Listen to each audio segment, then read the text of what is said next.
plantas aromáticas y medicinales, que son muy superficiales y susceptibles al ataque de enfermedades fungosas causadas por hongos, que pueden ocasionar deterioro y hasta la muerte de las plantas. En todo caso, la parte más cercana a la planta se recomienda que se deshierve manualmente. El uso de plaguicidas sintetizados químicamente ha sido muy extendido en las explotaciones agrícolas. Esto no solo ha generado problemas para el ambiente, sino que pueden ser perjudiciales tanto para el cultivador como para el consumidor.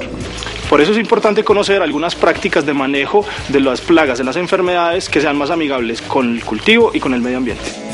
Hola Ricardo, cuéntanos cuáles son las plagas y enfermedades más comunes en un cultivo de plantas aromáticas y medicinales.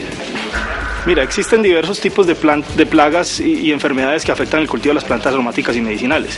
Las más incidentes son los coleópteros o las larvas de coleópteros como la chisa, los trips, los ácaros y algunos lepidópteros que son larvas de gusanos que afectan los follajes sobre todo y los tallos de las plantas.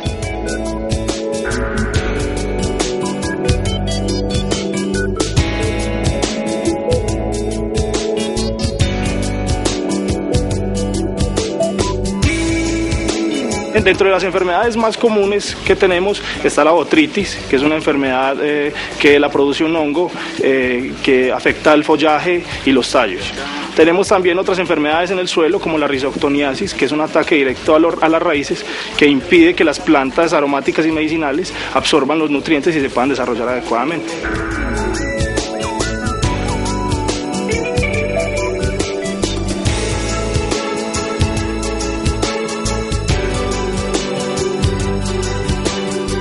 ¿Cuáles son las prácticas y controles que se deben realizar? Mira, existen diversos tipos de prácticas y controles que se deben realizar para poder manejar un cultivo en la parte de plagas y enfermedades.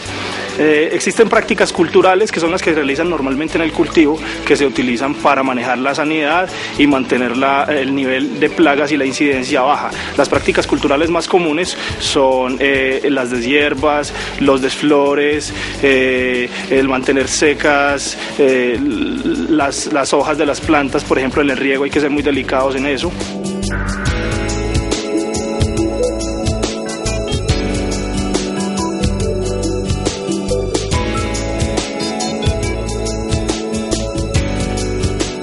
Existen otro tipo de prácticas que son las prácticas físicas, los métodos físicos, que son métodos como el trampeo, las trampas de luz, las trampas de feromonas, las trampas de colores que hacen que los insectos se sientan atraídos por ellas y la incidencia en el cultivo baje.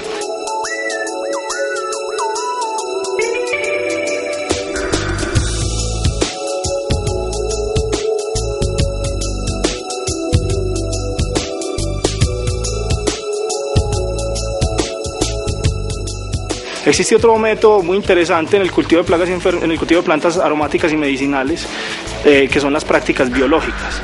El control biológico consiste en utilizar organismos y microorganismos que controlan las plagas y las enfermedades y finalmente el control químico, que no es muy recomendado mientras tú puedas manejar el umbral económico del cultivo. Cuando el umbral económico del cultivo disminuye y existe alguna dificultad para el control, es necesario hacer uso de los productos químicos. Ojalá se utilicen solamente productos de categorías 3 y 4, que son las categorías toxicológicas más bajas.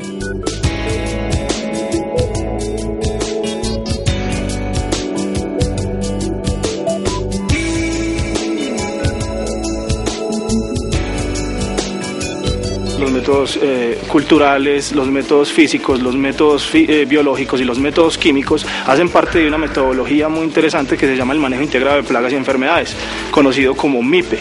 El MIPE nos permite determinar en qué momento hacer unos controles tanto preventivos como curativos dentro del cultivo.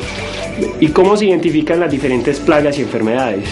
Mira, mediante el monitoreo se pueden identificar este tipo de plagas y enfermedades. El monitoreo es simplemente una revisión del cultivo esporádica que te permite, al azar, revisando las camas al azar, en una forma, digámoslo de alguna manera ordenada, puedes determinar el nivel de incidencia de las plagas y las enfermedades y el método que podrías utilizar para controlarlas o manejarlas. ¿Qué síntomas se presentan según la plaga o la enfermedad en las diferentes plantas? Mira, los síntomas son diversos. En la parte aérea, en lo que corresponde a los tallos y las hojas, los síntomas pueden ser manchas foliares, pueden ser arrugamientos de las hojas, la caída de las hojas, ennegrecimiento de los tallos, la necrosis en las hojas y los tallos también. Y en la parte del suelo, cuando una plaga o una enfermedad está atacando el suelo, los síntomas principales son la deshidratación de la parte aérea de la planta.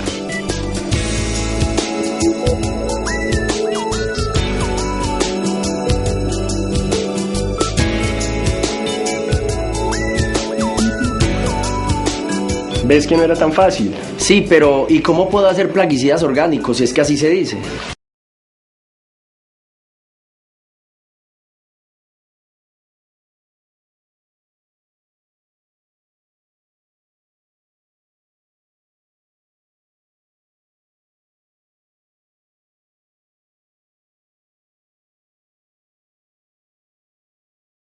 ¿Ves que no era tan fácil? Sí, pero ¿y cómo puedo hacer plaguicidas orgánicos si es que así se dice? Muchachos, es preferible llamarlos biocidas. Existen diversidad de biocidas y de muy fácil preparación. Existen los biocidas como los extractos de ají, el extracto de ajo que se puede combinar con el extracto de ruda, el extracto de ortiga, que nos pueden servir para controlar y manejar las plagas y las enfermedades. Existen también algunas bacterias y hongos entomopatógenos, al igual que controladores de nematodos, que nos permiten también hacer control de este tipo de plagas.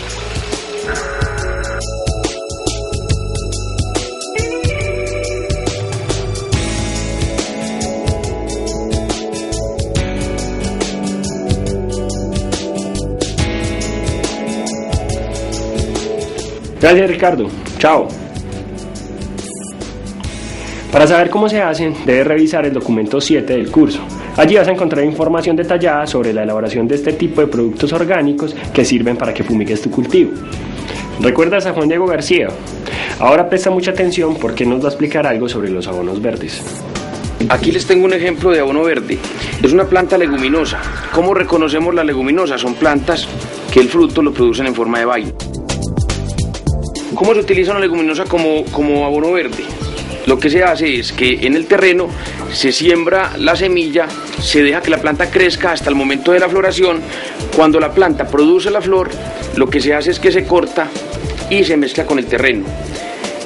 ¿Cómo funciona una leguminosa?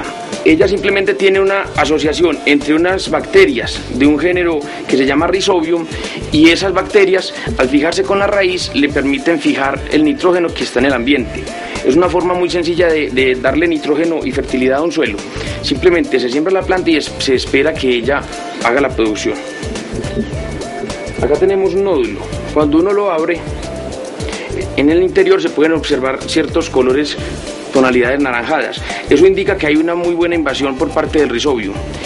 Quede claro que no solamente esta que se llama lupino, sino que cualquier leguminosa se puede utilizar como abono verde. ¿Qué ocurre con plantas como el frijol, como la arveja? No se utilizan como abono verde porque tienen un valor comercial, pero hay plantas como la alfalfa, como el maní forrajero y como esta, como el lupino, que tienen una excelente nodulación y permiten fijar mucho más nitrógeno. Y esa es una buena opción para fertilizar suelos sin utilizar agroquímicos y obtener buena cantidad de nitrógeno en ellos mismos. No saben cuánto les agradezco todo lo que me han enseñado, pero si no te molesta, quisiera ir a mi terrenito para empezar a trabajar. Es que tengo mucho que hacer. No lo creo. ¿Por qué? Porque todavía no te puedes ir. Falta que repasemos unas cosas muy importantes. ¿Sobre qué? Sobre las buenas prácticas agrícolas. Pensé que me ibas a regañar. ¿Cómo crees? Si vas muy bien con lo de tu siembra y además entendiste todo lo del proceso de manejo de plagas. Yo lo que quiero es que antes de cosechar tengas claros los elementos para las buenas prácticas agrícolas en tu cultivo. Por favor, podríamos dejar esto para la próxima semana. Te prometo que escucharé todo lo que me cuentes, ¿sí? Está bien, pero la otra semana sin falta hablaremos de este tema porque es vital para tu empresa. Yo lo sé, solo que hoy me gustaría ponerme a repasar lo que hemos visto y hacer unas visitas a personas que he ido contactando para que me muestren qué han hecho. Me siento tan orgulloso cuando los estudiantes del SENA hablan como unos verdaderos empresarios. Está bien, ve que la otra semana continuamos.